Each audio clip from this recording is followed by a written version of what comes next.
यह धान की वैरायटी है कुबेर, और ये है श्री गंगा सुपर 64। 115 से 120 दिन की वैरायटी है। और ये एक और धान की वैरायटी है डायमंड 11। डायमंड 11 एफिक्स पैडी सीड लिमिटेड द्वारा release variety diamond 11 super 64 Kuber.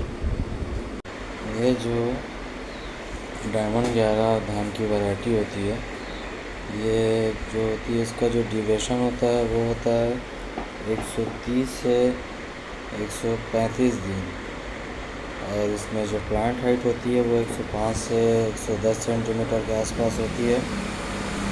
और इसका जो पेनिकल होता है वो long panicle and fine grain with high yielding for deep field. Means यह है कि इसका जो पेनिकल होता है वो लंबा होता है। और इसका जो दाना की अगर हम बात करें तो ये मध्यम पतला दाना में आता है।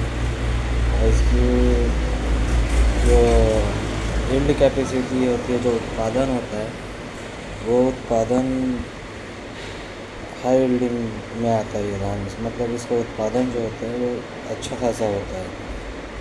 और ये जो होता है गहरा खेत जो होता है डीप फील्ड, इसके लिए सूटेबल वैरायटी है, जो जिसमें पानी स्थिर होता है, पानी ज़्यादा रुकता है, इस फील्ड में डायमंड 11 सूटेबल वैरायटी होती है। और उसके बाद बात करते हैं कुबेर की।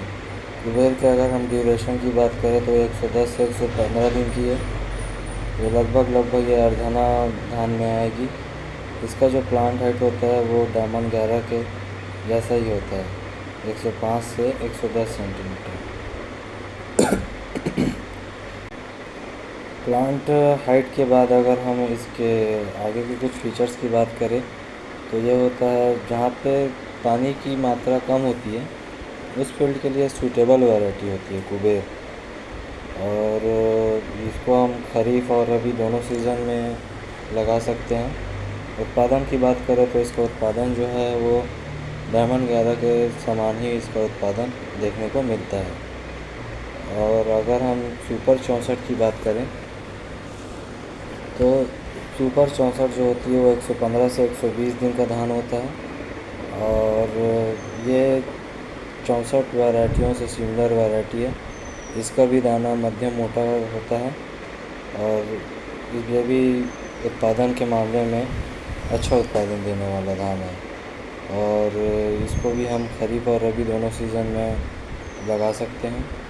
तो ये कुछ इन्फॉर्मेशन था सीड की वैरायटी सुपर 64 जो श्री गंगा प्राइवेट लिमिटेड द्वारा रिलीज वैरायटी है, और आपका डायमंड 11 और कुबेर जो एपिक्स प्राइवेट लिमिटेड द्वारा रिलीज़ वैरायटी है, जिसको मैं आप लोगों के साथ शेयर करना चाह रहा था।